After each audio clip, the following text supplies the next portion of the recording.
Well, good evening, everyone. Welcome back. Some of you have come here before, others of you who are just now joining us for the very first time. Again, my name is Sebastien Braxton. I run a animated film studio. I run a health tech company and also a financial company and a nonprofit organization.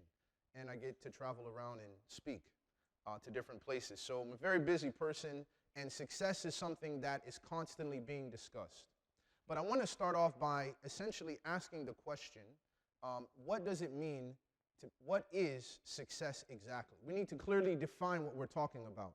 And anybody who's on a secular university campus who's doing any graduate work is going to be familiar with this process. Before you even dialogue about terms, you have to define them. So what is success exactly? I want to share with you a couple definitions. The basic definition is success is the accomplishment of an aim or purpose. So you are successful if you have accomplished a particular aim or a particular purpose. Number two, it is the attainment of popularity or profit, right? We say, oh man, that guy sold his business for $270 million. He was a success, right? Or you say, man, you see that, he went from this fledgling artist on Spotify and now they have millions of followers. They're a success. So if you become popular or you become profitable, you are a success. Also, success can be a person or thing that achieves desired aims and attains prosperity. When we think about Rockefeller, Andrew Carnegie, Ford, we call them successes. This guy is successful. If we look at Apple computers and we say, well, Steve Jobs, the way he transformed the way we use technology, that's a success. Now, we have to be very clear then, as we get into what are 10 habits of successful people. What are 10 habits you can do to be successful yourself and myself? Now, a lot of these habits come from a lot of different places. So you'll hear me share some personal stories. You'll hear me reference some people that you're familiar with. And you'll also hear some stuff that you probably have heard before. And I'm just going to reiterate for you. So the first thing is, if success is the accomplishment of an aim, then success in any line demands a definite aim. If you want to be successful, you have to be clear on what is your aim. What are you trying to achieve, right? You can't say that you're a successful husband, but you don't have an aim as a husband. You can't say you're a successful college student if you don't have an aim as a college student. What is your definite aim? You know, it's interesting when you come to secular universities, and this doesn't even just apply in America. Anywhere in the world, you can sit down with a student, and students will complain that the teacher keeps giving them so much work. The students will complain that the test is too hard. And students will rejoice when the professor says, hey, going to Maui with the family, no class on Thursday. And students are like rejoicing, oh, this is awesome, we're going to party hard. And I'm thinking to myself, so let me get this straight. You are upset that you're paying someone $10,000, $20,000 a year, right, to teach you a particular trade or craft or intellectual discipline, and you're complaining that it's too hard, that they're challenging you. And at the same token, they can skip a day and you're still going to pay them because they're still paid. And I remember when I was doing my undergrad, because it was in finance, and finance is all about return on investment. So what's the value being? I'm like, hold on a second. So the professor said, well, I'm going to be gone this whole week of class. And I asked the question, I said, so does that mean we're going to be docked from your salary? Or does that mean you still get paid the same amount of money? Well, guess what? She still gets paid the same amount of money. And I said, well, then I'm going to need something to make up this time. So the professor was actually extremely shocked that I was saying this as a student. And it wasn't really my fault. It was my dad's fault, because my dad is the one that was drilling this into my head since I was a young boy. You must be very clear about what you're trying to accomplish. I don't want to graduate with a financial degree when I get to a bank or to a mortgage lender or an investment firm, or I start doing a hedge fund and I don't even know what I'm doing. Because I went through school, paid for a degree to get a job that I'm not even equipped for. And when you graduate with a degree in finance, you have to go get your Series 67, and you have to go get this and file for this to even work in finance. So I'm like, let me get this straight. I paid you $40,000 to basically give me criteria that's going to help me get my Series 66 or whatever, and then get the job and have to pay my job back for paying for the exam and helping me study to pass it. Yes, that's exactly what I'm telling you. So the question is, what is my aim? Is my aim to work for a hedge fund? Is my aim just to work for, a six-figure salary? You have to have a definite aim. Most people do not succeed in life because they don't have an aim of what they're trying to achieve. So when we go back to what we looked at on Monday, and we talk about wanting it to matter that you live, you have to start, and I have to start with that question, what is my aim? And it must be a definite aim. It has to be specific and measurable. I know that I accomplished it, and I know that I have not. Listen, when a student is cramming the night before a final exam, the aim is to pass the exam. That's the aim. If they fail the exam, they don't say, well, hey, at least I tried. No, it's like, I failed. This is a problem. So it's the same thing as we look at success in life. And this is what I'm talking about. I'm not talking about just in limited circumstances. I'm talking about in any area of life and life broadly. Secondly, you must have focus. He who would achieve true success in life must keep the aim worthy of his endeavor steadily in view. You must never lose sight of your focus. I was just telling someone before we started, because one of the things I do, my master's is in communication, and branding is such an interesting phenomenon right now that everyone is trying to build up these big brands. And now you got commercials that have nothing to do with the product that they're selling, right? It's just trying to build a story and engage emotional branding. But one of the interesting things that we learn about branding is that a brand must be committed to its core values. So when I've done consulting with a couple companies, and even one that I'm building right now, we had a call yesterday because we're basically establishing a program where we can create a financial community where people can literally see their credit, their investments, their savings, all these things increase at the same time, and for a very, very low price. So I was telling my business partner, I said, listen, man, we can't get into the financial game. How much is our product worth? How much is our service worth? We have to tell a story. We have to get believers, not customers, believers. And people will follow you because they believe what you believe as long as they see you consistently believing it. H&M is a perfect example. H&M says, we want you to be fashionable, we want it to be quality, and we want it to be conscious. So they say, looking good should do good, is their argument. So what H&M does is they don't own any factories. They don't buy one, they don't own one, they don't use one. They only buy from third-party individuals because they don't want to be involved in the carbon footprint that's being produced. This is a brand that has gained global believers simply because they've been consistent. If you look at Lululemon, right, which is this women's, yoga pants and all this kind of stuff brand that was based in New York, started by Chip Wilson. This guy basically read From Good to Great, wanted to apply that in his business model and said, look, we help middle-aged women who do yoga, whose husbands are making like six-figure salaries, right, go to achieve their aims in life. That's what Lululemon is about. But they actually sell yoga clothes and yoga mats and all these different things, $100 pants. But here's the crazy thing. Lululemon said, look, Chip Wilson was interviewed because in Lululemon, they have an actual yoga class on site, which makes perfect sense because if you're selling yoga pants, what better place to sell them than where people are actually practicing yoga? But afterwards, he was interviewed and he said, listen, I'm not looking for the cheapest person. People who want cheap yoga clothes, they can go to Walmart for that. They can go somewhere else for that. We are high quality. And if people want quality, they know where to come. They can pay. He said, look, I'm not looking for those people. And his brand has continually been strong and growing, and he doesn't even just expand stores. He makes sure he has enough what he calls educators in order to put into the store so that he can make sure the quality remains the same across the board, any location you go to. This is an example of a man who's keeping his aim steadily in view. Do not lose sight and focus on what you're trying to do. You define clearly, this is my definite aim.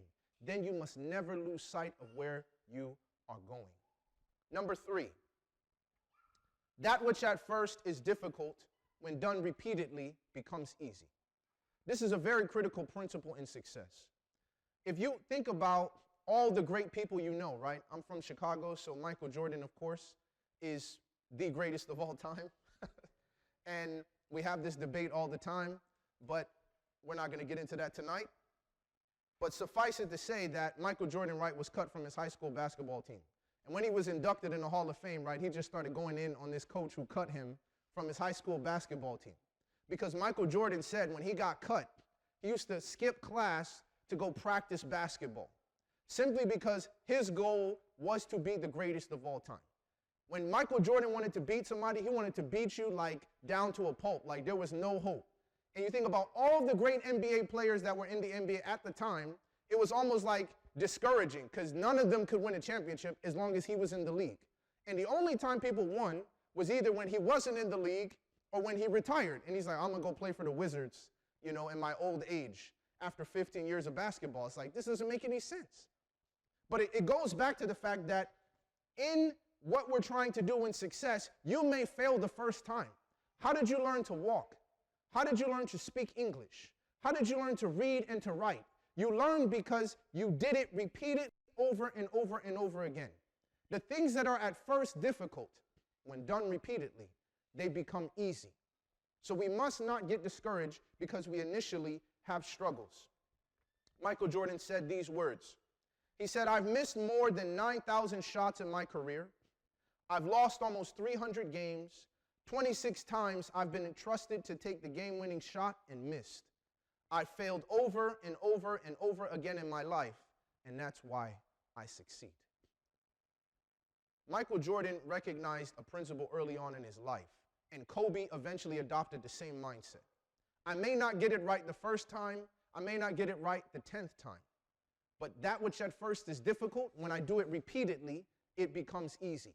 And Vince Lombardi, the great football coach, used to say, games are not won on the field, they're won in practice. We won the game in practice before. We did all the things we needed to do to win the game. We did it so many times. And I remember when I used to play football in middle school and high school, I used to always wonder about the fact, I'm like, why is it that after we perform the drill perfectly, the dude makes us do it again 10 times? It's like, all right, guys, great job. You did it exactly right. Run it back. Well, we did it right. Can we move on to something? Nope, we're going to keep doing this thing over and over. So then when you get to it again, it's like second nature. You don't have to think about it. You've literally done it so many times that it becomes easy what other people struggle to perform.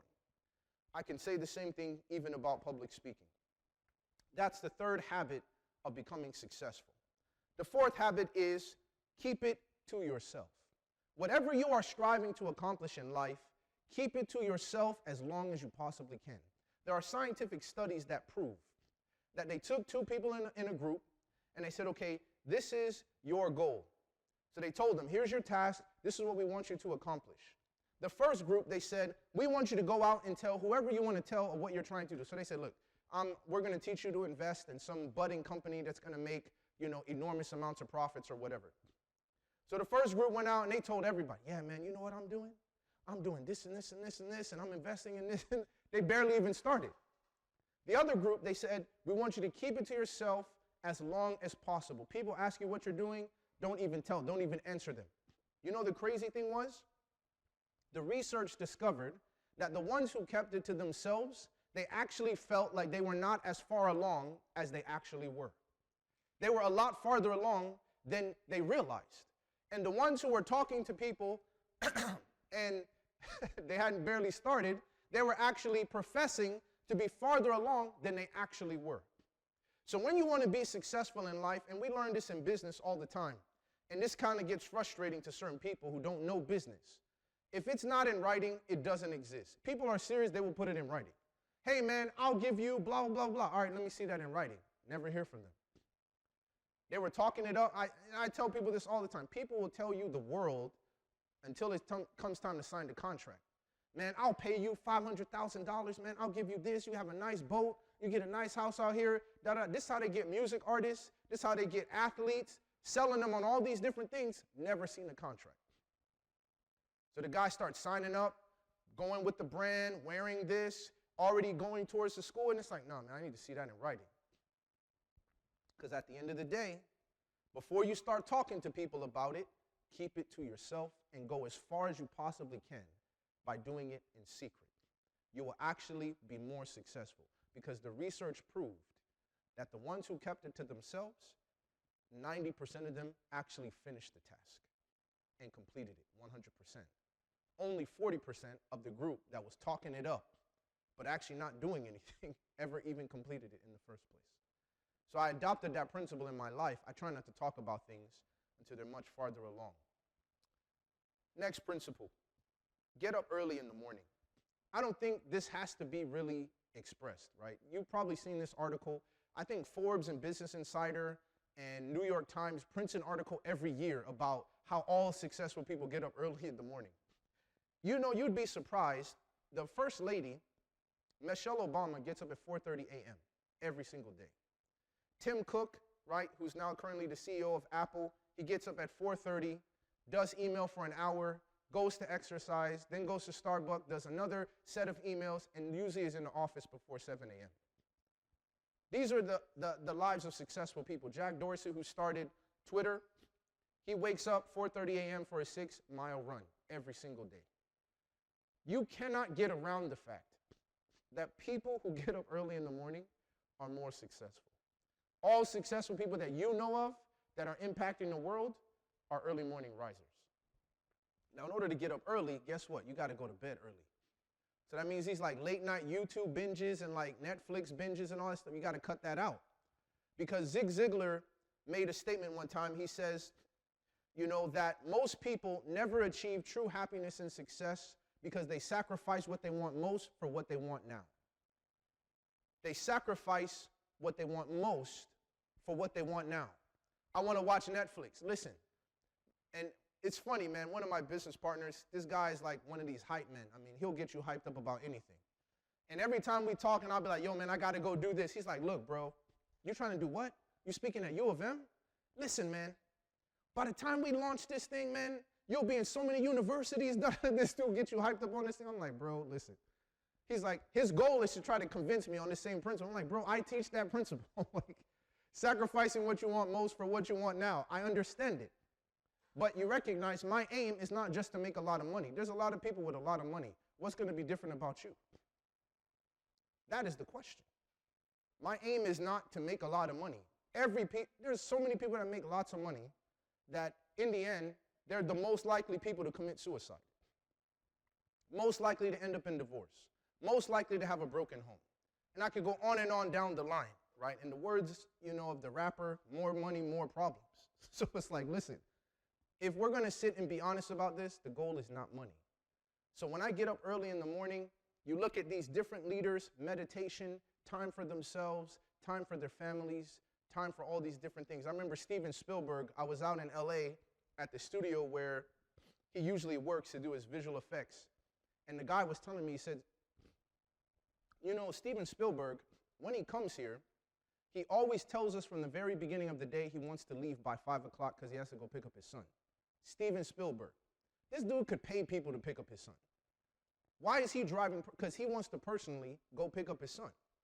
And Steven Spielberg says, when we get here at 7 o'clock, we will work, and I will be out of here at 5 p.m. on the dot, in my car, driving. And every single day of any film that he's ever done, he leaves by 5 o'clock. He is done. And he goes and he picks up his son.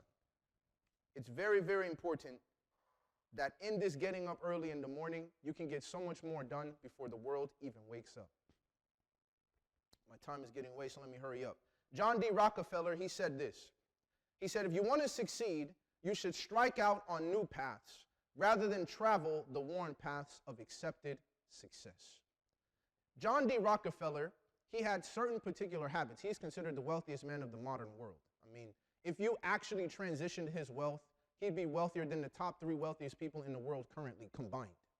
That's how much money John D. Rockefeller had.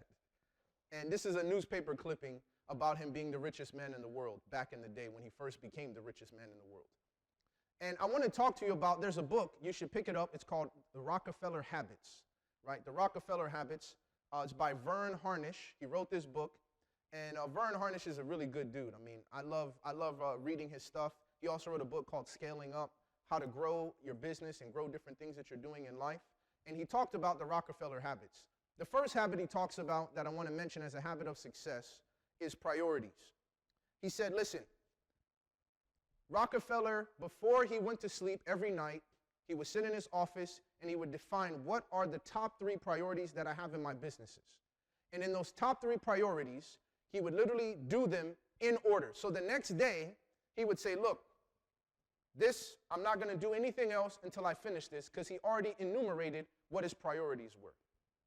Many times, we don't accomplish the important things in life and our definite aims, and we're not successful because we allow things that are not first to come first.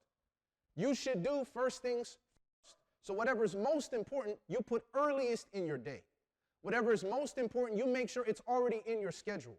One of the questions they asked me, on this Facebook Live interview this week was, okay, so Sebastien, how do you balance what you're doing in terms of your businesses? How do you balance your family? And I said, you know what I do? I take my calendar, which is right here, and I said, the very first thing I do is I schedule all my time with my family before I write down any appointment with anyone. I already decided this is the time for my wife to have date night. This is the time for my kids for me to take them out individually. This is the time for me to spend time as a family. This is the time for me to do this. It's already in the schedule. So when someone calls me and says, hey, man, can you make it at 5? No, I can't do 5 o'clock. And one of the reasons that, my business partner, he got mad one time and he said, man, we got to meet on this Saturday night. This is important. This is urgent. I said, no, I can't do Saturday night. That's my date night with my wife. Date nights? Man, we're trying to start $1 billion company. You talking about date nights? I said, bro, I learned a principle when I was in the military. Beautiful things never cry for your attention. So my wife will never complain. She's never going to be waving her hands, hello, I'm your wife, hello, we need to spend. She's not going to do that. But I said, when I become a billionaire, I want my wife to be present. I don't want to become a billionaire and lost my wife in the process. Then she said, well, I'm going to divorce you, take half your money, and I'm going to go marry someone else. That's what happens to most people. So I said, the reality is that me having an aim in life, it is not just to make this thing successful. It's to be successful in multiple spheres of life. It's very important that we set our priorities correctly. So I'm going to pause here. My time has expired. What I want to do is allow us to go ahead and get some pizza, get some soda. If you want to remain, I'll go ahead and share the next few habits in the second half of the presentation. So David, I'm going to turn it back over to you.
All right.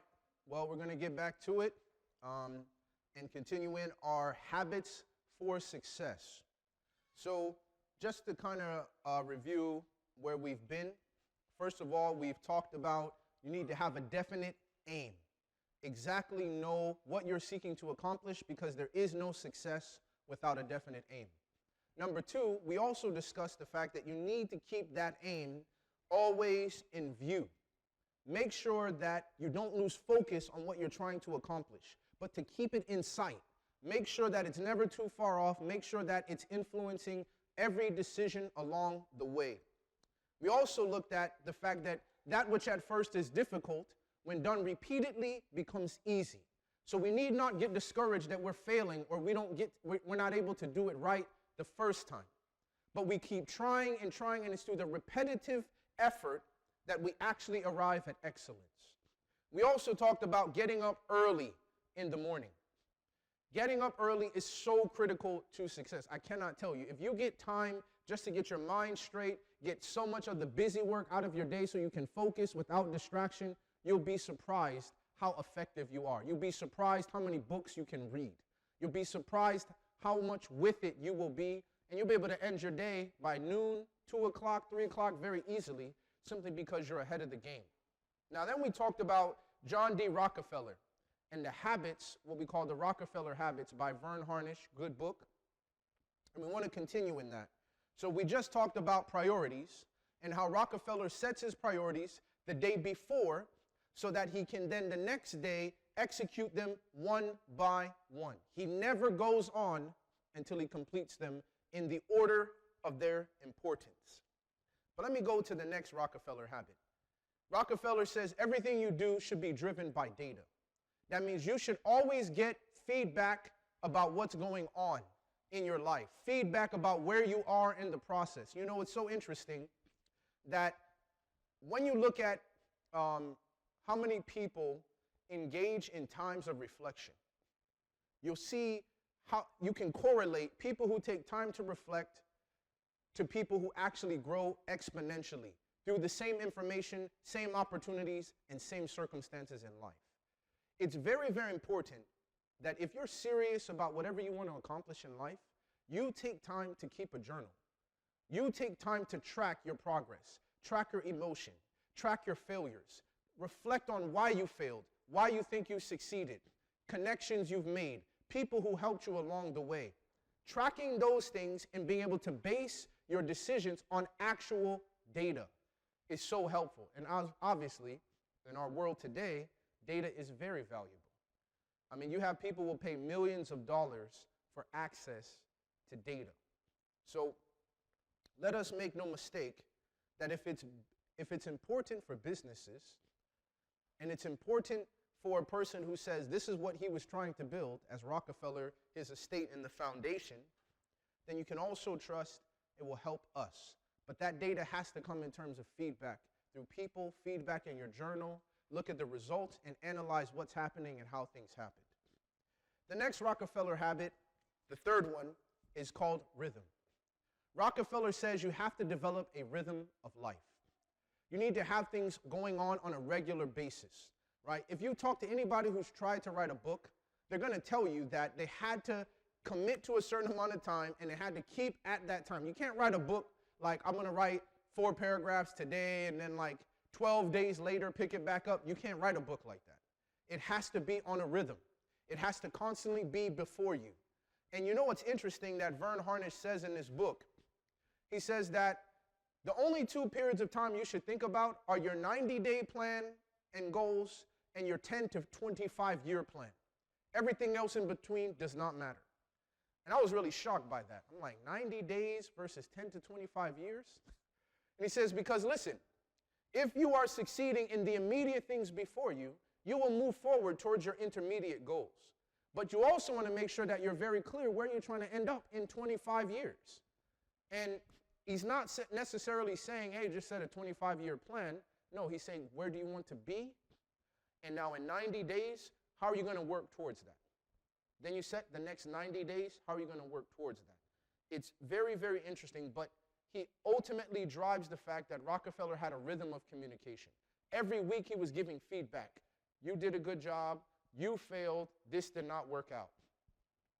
Okay, guys, this is where we are. We said we wanted to make $1 million in sales. We actually did $500,000. This is why we only did $500,000. All the people that bought from us all bought directly from a salesman. We need more salesmen. Let's beef up the sales force. Sales should go up. Constantly on this rhythm of not only reflection, but communication. And this is a very important factor. Get up every morning, early in the morning. Don't just decide, I'm going to do priorities this and take a day off. As soon as you take a day off, you can be sure you are going to fail and come up short. One of the interesting things, I remember listening to an interview with 50 Cent, and this is by no means an endorsement of 50 Cent as a person, but one of the things that was asked of him, he was told the fact that whenever he wasn't filming a movie, he was recording an album. When he wasn't recording an album, he was designing for his his headphones. When he wasn't doing this, he was doing that. And they said, 50, when do you sleep? When do you take time to rest? He said, sleep. Sleep is for people who are broke. He's like, I have goals. How can I go to sleep when my dreams are right there before my own fingertips? You see, in this man's mind, he understood something that Rockefeller's trying to get into. He says, I have to continue to maintain the grind until I achieve my goals. And 50 Cent, for a very long time, he was one of the he was the rapper that had the highest net worth at one point in time, in terms of all his assets and investments. I mean, you're talking about $200 to $400 million, because he wasn't just doing music. He had a desire to build an empire, and he built it on a rhythm of discipline. Now, let me continue on. Another habit that is critical to success is plan A rarely is successful. A lot of times, people have plans. Well, this is what I'm going to do, and after I do this, and I'll do that, and we have it all mapped out. Some of us have anxiety problems, and some of us are a little bit OCD. We want all the details, how everything's going to work out. Then we plan it, and guess what? Does it ever go according to our plan? No. Never. Do you know that's the same case in business? Let me give you an example of why it's the persistence through plan A, how it can help you. Did you know that when they were starting PayPal, that a VC company had invested in them not because they had an idea to build a platform to send money, but because they had world-class encryption software. They were trying to figure out, how do we make money with this software? Do you know PayPal was idea number 7? They tried other ideas, didn't work. Other ideas didn't sell. Plan C, Plan D, Plan E, Plan F. Finally, Plan G, PayPal. It worked. Completely changed the world. Now you have billion-dollar companies. Now he's over here doing Tesla. I mean, you have the very fact that Plan A is rarely successful. One of the critical habits of going towards success is do not be married to your Plan A. Be ready to pivot as life and the course of human events throws different obstacles at you. As different things you thought would be successful end up not being successful, you continue and say, well, let's try Plan B, because you've accepted in your mind that failure is not an option. I'm going to keep going until I find a way to make this succeed. And whenever I've ever lectured to business students, I always draw this little thing on the board, and I say, if you only remember this one principle, you can for sure be successful in business. And the principle is this: the best way to succeed in business is to be in business. And people are like, that seems kind of obvious. I'm like, well, listen, and here's the little circle, and I showed them, I say, you see, dot number 1, you wanted to sell sunglasses, right? You thought, oh, I have the coolest sunglasses, these are going to sell. They didn't sell. But the glass that you used was actually very good for motorcycle side view mirrors. So now you're selling to Honda and Suzuki and all these different companies, but then that's doing okay, but you're still not making a lot of money. And next thing you know, you get a big client. Ford says, we want to use you for all of our cars. Next thing you know, you are in the business of selling side view mirrors to major car dealers. That's not where you started. That's not where your Plan A was. But if Plan A failed and you shut down the business, guess what? You will not succeed, because your business is closed. In the words of Michael Jordan, you miss 100% of the shots that you do not take. If you don't shoot it, you can't get the points. So if you're not focused on your goal and maintaining your direction and say, hey, just because the first plan didn't work, let me keep trying again. You can't accomplish your aim if you stop. So in order to be successful, let's not be married to plan A. Let's accept, even if I got to go to plan Z, plan A prime, B prime, C prime, whatever it takes, I'm going to keep working towards this aim. Very, very important. Next habit. I love this one. People are your greatest investment. One of the keys to success is to invest in people. Do you know who the highest paid CEO is right now in the world? The highest paid CEO is the CEO of Chipotle. He gets paid $15,000 an hour. Think about that, right? That's your tuition, right? Just for him coming to work and having a meeting. He's like, hey, came to work, my son's tuition is paid. Okay, next meeting. All right, yeah, that's how I'm going to get my new Maserati. Okay, so in looking at this, right, $15,000. Now, someone asked me the question like, Sebastian, that's ridiculous. $15,000 an hour. I said, but let me ask you this question. Why would a business pay a man or pay a woman $15,000 an hour? Do you know why? Because they're making the company $1 million an hour. They invest in him and in her. She or he does a great job. The company's making $1 million an hour. So someone told you, hey, man, I'll work for you. I'll make you $1 an hour if you pay me 5 cents an hour. Would you do it? Yes or no? Of course you would. I'm going to give you 95. I'm going to make you $1. You pay me 5 cents to make me $1? Man, I'll give you nickels all day long. With extra benefits. Take the nickels, because I made that back in the next hour. This is exactly what is going on in most Fortune 500 companies. If we want to be successful, we have to recognize that people are your greatest investment. People will always make you more money than ideas, than machines, than anything, because everything needs people. So when you want to be successful, don't forget that people are your greatest investment. Now, one of the things I want to add before I transition to the faith element and how God speaks to the issues of success. There's a story that a guy tells. His name's Eric Thomas, friend. He's a motivational speaker, and I like him because he's like one of those rough motivational speakers. He like talks to you like he's yelling at you the whole time. And one of the stories he tells is he tells a story about this guy who came to a seminar, one of those triangle, program meetings. Hey, man, come and join, and you'll be able to live free, income, and all this kind of stuff. I just bought a yacht. So they get, man, I want to be successful. I want to be successful like you. So the guy said, you know what? I want you to meet me at the beach tomorrow. So he comes to the beach, and then he sees the old guy there dressed in a suit. And of course, he thought the guy was going to basically give him some tips, so he wore his best clothes.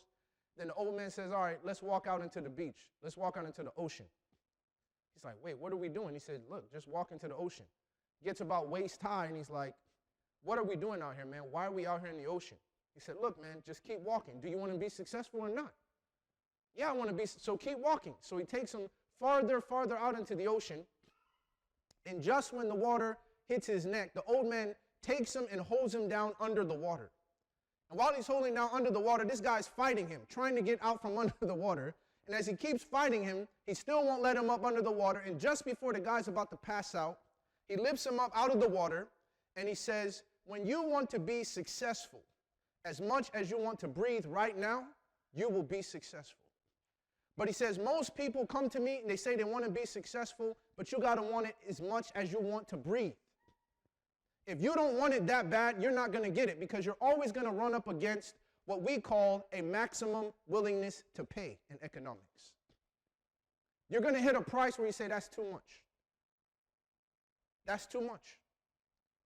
And once we hit that place, you and I can be sure we will not accomplish our aim. We will not be successful because we don't want it bad enough. So you look at students who are like, how many of us want to be on the honor roll? How many of us want to be the valedictorian? How many of us want to graduate top of our class in law school? How many of us want to get into a great medical school?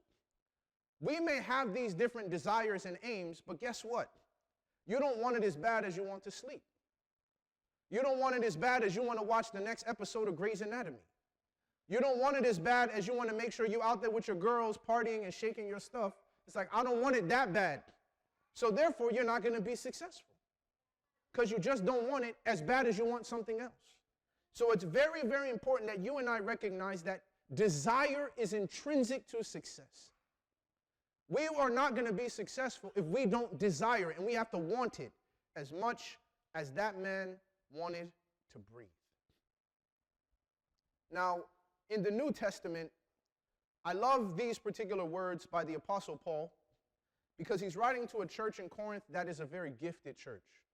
And in this letter that he writes to them, he gives them some advice that I believe can help us. He uses the idea of a race.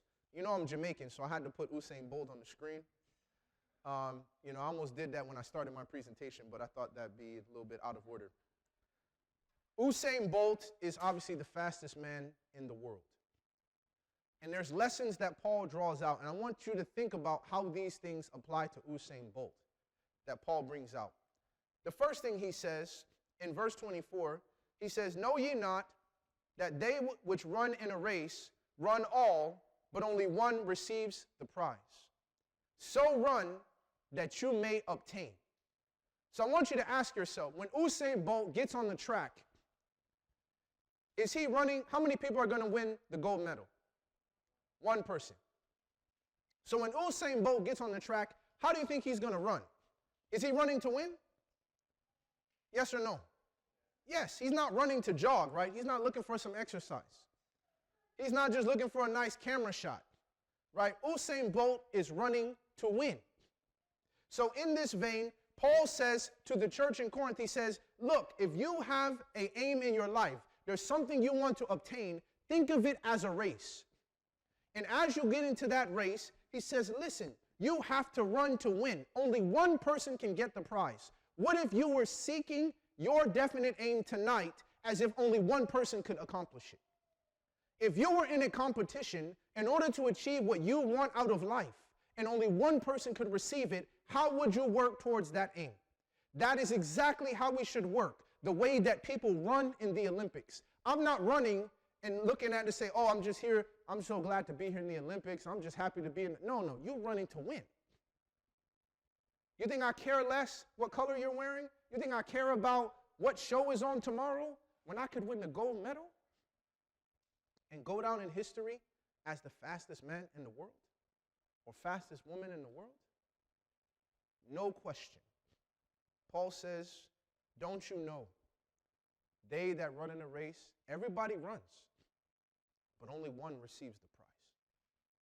The question for you and me is that when we take our definite aim, we must run as if only one person can accomplish it. We have to run to win.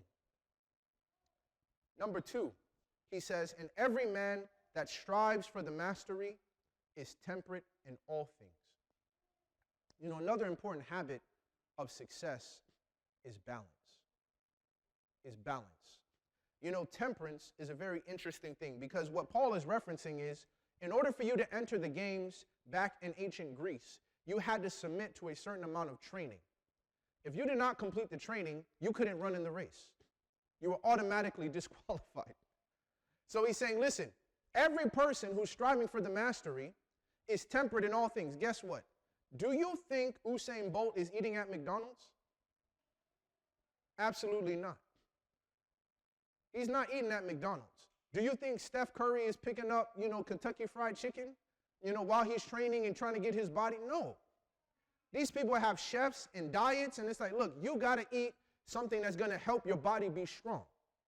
They literally have people to tell them, this is how much protein, this is how much this you have to eat, this is how much this you have to eat, this is how much exercise.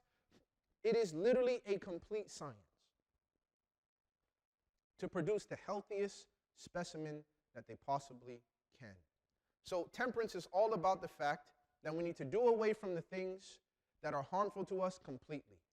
When you think about your aim and what you're trying to accomplish in life, anything that's not helping you needs to be removed. If it's hurting you, remove it. I tell people all the time, drugs is not helping anybody. It is not helping you accomplish your aim. Premarital sex with this person and that person is not helping you accomplish your aim. How is this even helping you? So the question should be, if this thing is harming me, if it's preventing me, I need to remove it. But if it is helping me, I have to use it wisely and carefully. 2 more points and we're done. He says, now they are running in a race to obtain a corruptible crown. He says, but we an incorruptible crown. I want to talk about your aim just for a second. Whatever we are seeking to accomplish, let's make it something lasting. Don't try to set your aim to something that is not lasting. As Paul says here, they're doing this to obtain a corruptible crown. You know how many people graduate medical school? My dad used to always tell me, because he's a doctor, and he used to always play this little trick on me when I was a kid. He would say, Sebastian, what do they call a person who graduates at the bottom of medical school? I'm like, last? He says, no, they call them a doctor. Doesn't matter whether you graduated 1 or 151. If you graduated, you're a doctor. And I was like, okay, Dad, that's great. So he said, here's the point.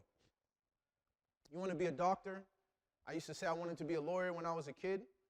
And my dad said, but the question is you could be bottom of the class. But he says, the question is, when your son is sick and you go into the hospital, which doctor do you want? The one that was number 1 or the one that was 151? So it may not make a difference in terms of who gets the degree and who gets to go to residency, but it does make a difference when it comes to impacting actual people's lives. We need to think about something a lot more lasting. Don't just try to graduate from U of M. Don't just try to finish your degree. Don't just try to complete your homework. Think about something more lasting. And Paul says, look at something that is incorruptible, that no one could ever take away from you. And last but not least is discipline. 55% of Fortune 500 companies, their CEOs are former Marines from the United States Marine Corps. That's a statistical fact. We're talking about companies whose aggregate net worth is multiple trillions of dollars. 90% of the wealth is owned by 10% of the people. And some of the wealthiest leaders in this world right now were former United States Marines. Why is that the case? Because discipline is intrinsic to success. Paul says, but I keep under my body, and I bring it into subjection, lest that by any means, when I have preached to others, I myself should be a castaway.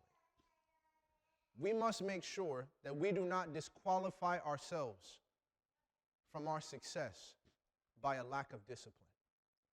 When you think about Tiger Woods, all the things that he accomplished, as soon as it came out, the type of lifestyle he was living, it totally marred his success. Whenever they found out that the owner of the Los Angeles Clippers made those statements, remarks to his girlfriend about black people, you can talk to them, you can play with them, you can have sex with them, but he says, but don't mingle with them in public. Don't bring them here. And you're thinking to yourself, this guy owns the Los Angeles Clippers. What ended up happening? They tried to force him out of his ownership. All that success, but what happens? Because of a lack of discipline, a lack of character. It's one thing to be successful. It's another thing to be able to succeed and maintain your character. Don't make yourself disqualified from your success by your lack of discipline. It's one thing to succeed, but don't cheat. Don't cut corners. Don't accept bribes. Don't sell yourself. But maintain your own discipline in the process. You know, there's a poem, as I end, by the ladder. It's written by Henry Wadsworth Longfellow called The Ladder of St. Augustine.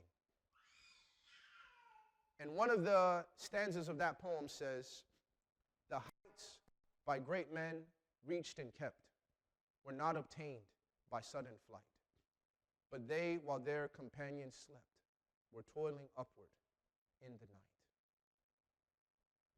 He says the heights by great men reached and kept.